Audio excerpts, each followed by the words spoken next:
This is part 2 of my collab with Cato Zane, and we're sharing 10 crazy special effects techniques for vocal production. If you caught part 1, which is on Cato's channel and linked in the description below, you already know we've been cooking up some wild effects for a song we wrote together called Cupid Kill Me. Cato shared 10 ways to spice up the vocal production in a way that will work really nicely in verses and choruses, and we went over all of that in part 1, and then I came in and created this super left field vocal chop drop with lots of additional effects tricks, which I'll go over in this video, our part 2. I'm about to break down my personal workflow for how I approach vocal drops. You'll see some of the plugins I reach to make them extra saucy, as well as learn some of my favorite editing tricks. So let's jump in and have a listen. So when I make my drops, I usually just try to commit to the first idea I like instead of going through a million ideas of like what could be, because then that would just get me into a more technical state as opposed to a creative flow. So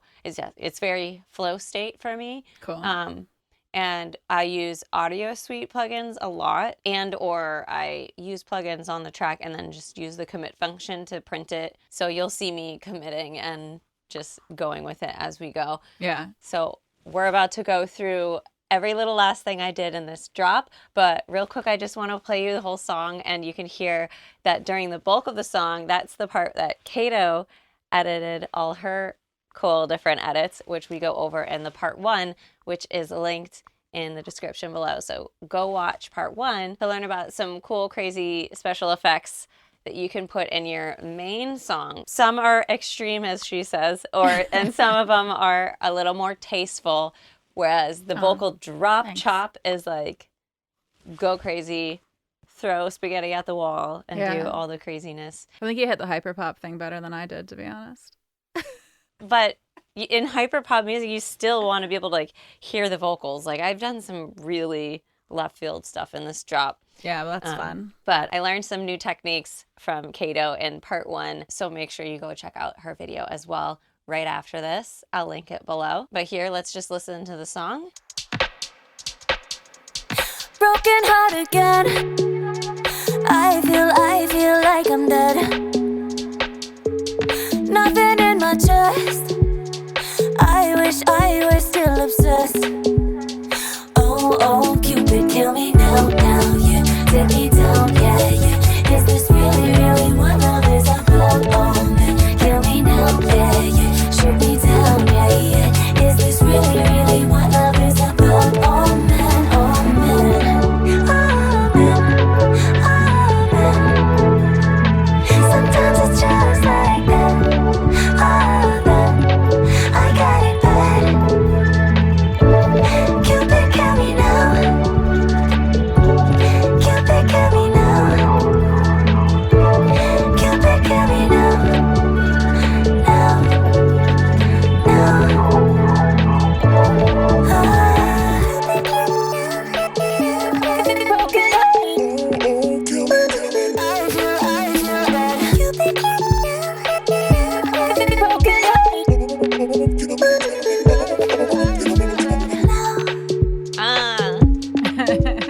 Yeah.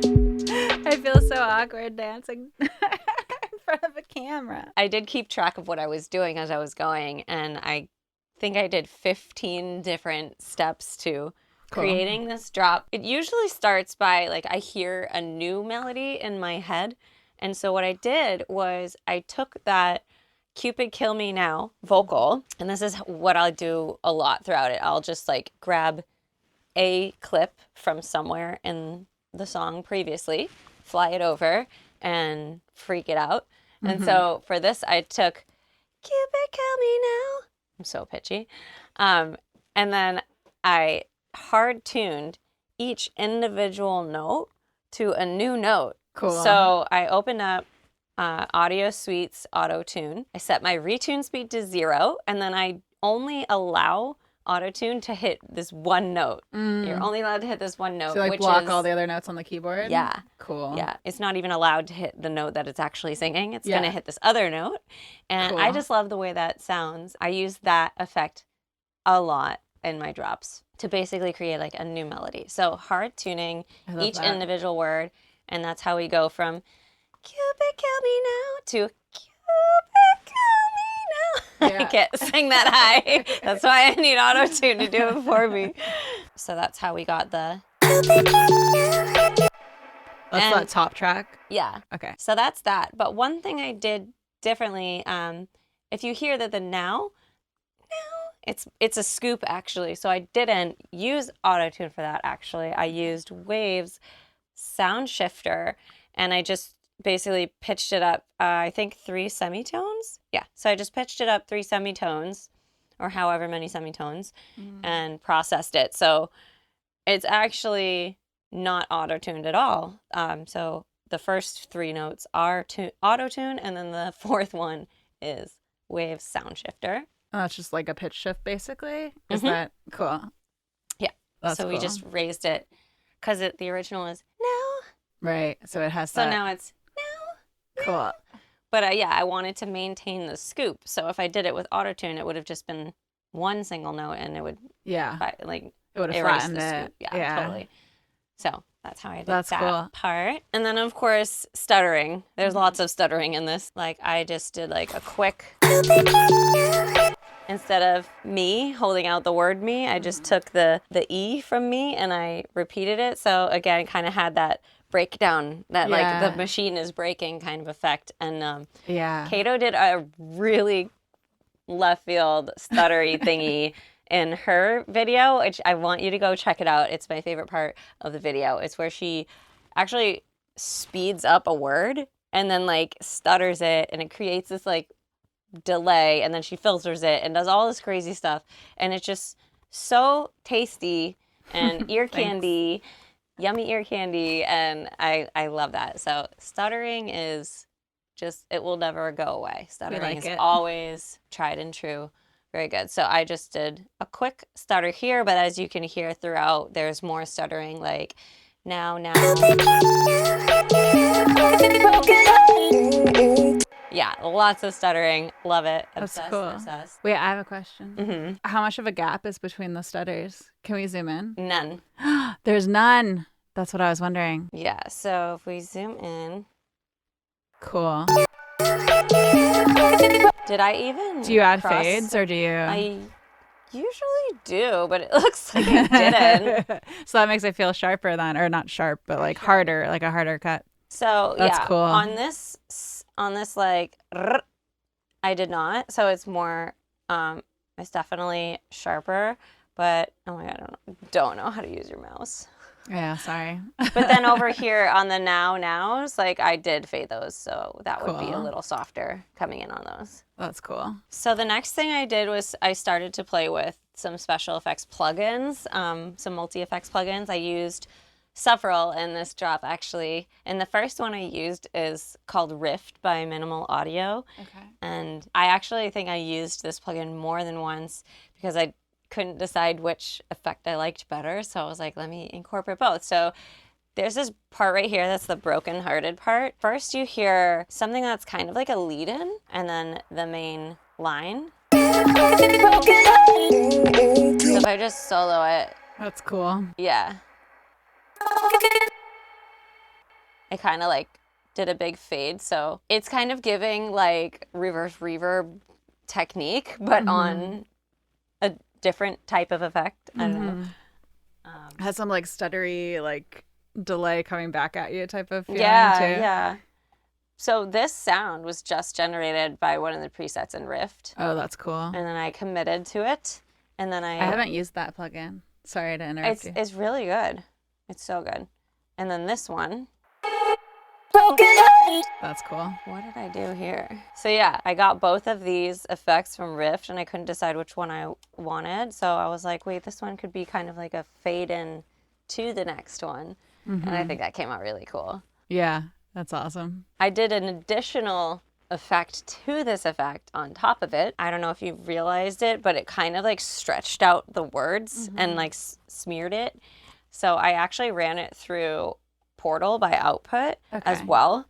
And so the more stuttery reverberated sound came from Minimal Audio Rift, but then I ran it again through Portal. Cool. And had to stretch it a little bit. So yeah, you notice how it's kind of slowed? Yeah. Yeah, I love that. That's so cool. What does I haven't used Portal either. What does it tend to? Oh my God, it's crazy. Can you describe it to me? They call it like Sorry. I mean, it's so funny because I'll call it a multi-effects plugin, Okay. but they claim that it's a granular Oh, synthesis? something like that. Yeah. It's probably, yeah. It kind of sounds, I can hear the granular synthesis in that. Yeah, but Yeah. it just does. But then they have all kinds of additional parameters in there, so it's like it's just a WTF plugin. That's the type of plugin That's it cool. is. I gotta check that out. Yeah. That sounds like fun. If you'd like to check it out, I have a whole video where I demo it. Ooh, yeah. I'm gonna check. I'm gonna I have take a look. I have another video actually. I'll link it below to output demoing thermal, portal, and movement. They're 3 awesome effects plugins. Okay, cool. I also have a full minimal audio rift plugin video coming out in a few weeks, so Awesome. keep an eye out for that.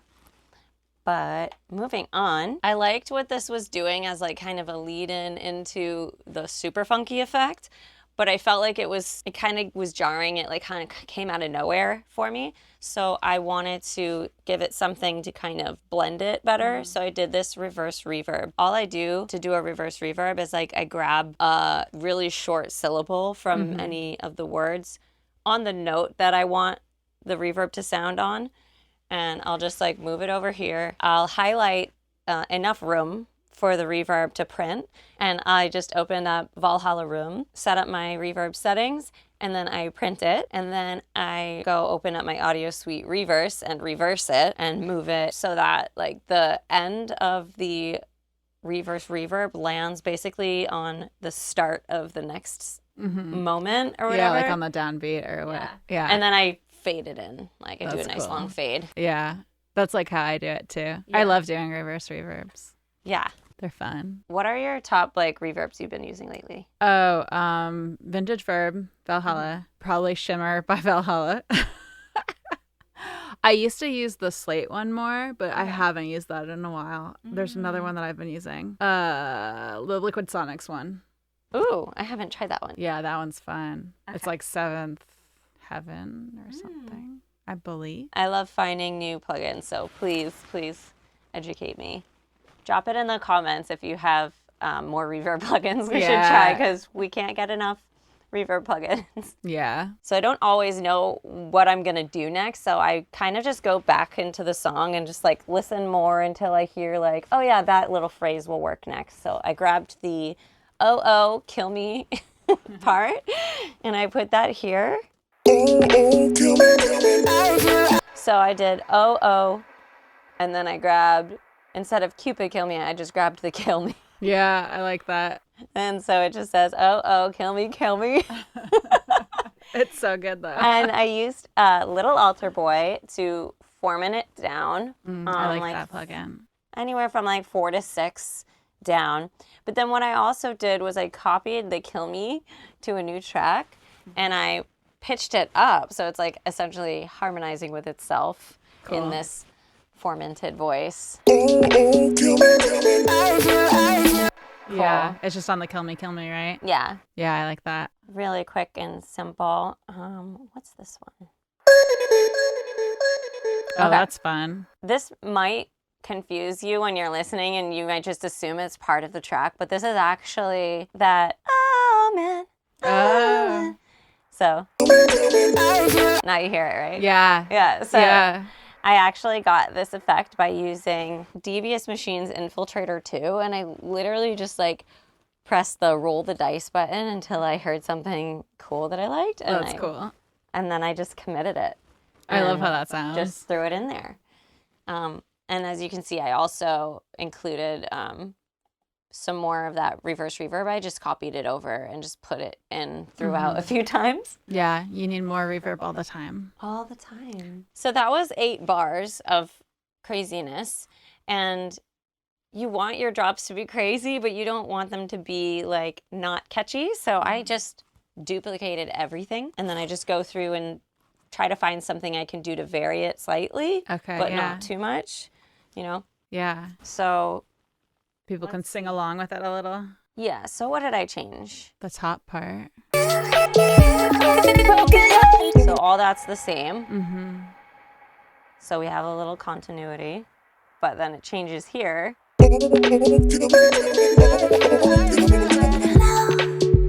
So what I did on these OOs, and this actually stemmed from me actually just not really liking this part that much. Okay. I was like, it's boring. I don't like this part. So I added more effects to it, and then it became one of my favorite parts because it got cooler. So I actually ran this through this awesome effect by Audio Hertz called Fan. Oh, and it's literally like the old school blue fan that you can that you like sing into. Yeah, exactly. Like when you're a little kid. I saw the ads for that and I've been like, maybe I should. It's a fun one. It looks like fun. It's fun because I don't know. It's like nostalgia bait, but it seems fun. I'm a sucker for a good UI, but it's pretty, it's fun. And it's really simple. Like it just does the one thing you want it to do. Like you're an engineer. You're capable of like making this effect probably by hand, but like why would you want to do that if you could just push a button? Yeah, time's precious. Then you can do other things too. Yeah, and it makes your hair blow in the breeze. Perfect. Just kidding, it doesn't do that. It doesn't reach to the computer. No. But not only did I run it through Fan, but I actually changed the harmony. I don't know if you could hear that. Oh, yeah. So I raised it even further and I duplicated it. So the first time it was just once. Yeah.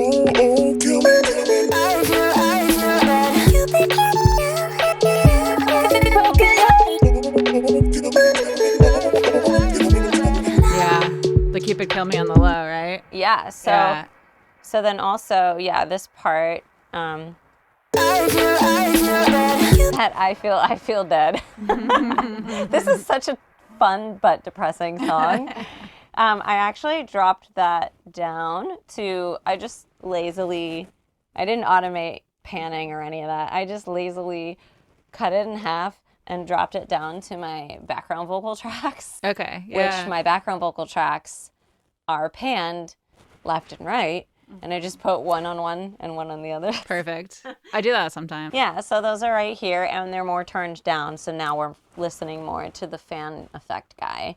Cool. But those are happening right here.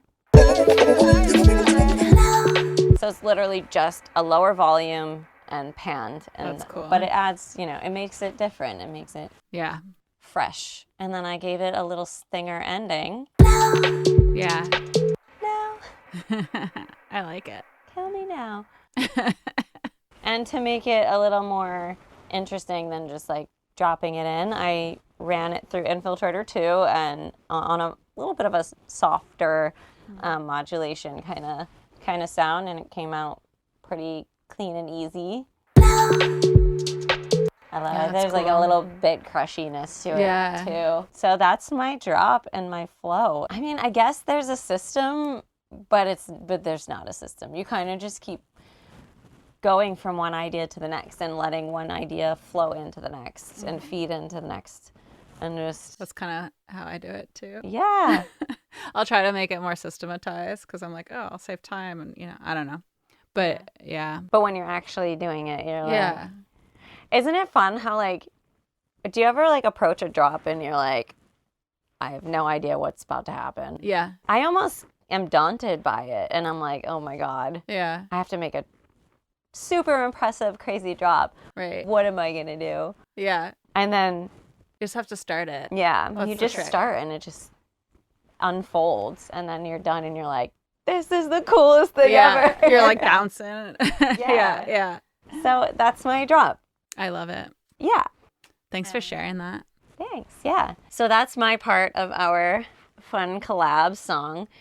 She produced this track and I wrote the vocals, and then she did some really cool, interesting mixing and crazy special effects in the vocal production on her side. Thanks. And so I want you to go down to the description right now and click on the link to hear part 1 of this video, where she breaks down all these different techniques so you can add them to your song and make your song better than everyone else's.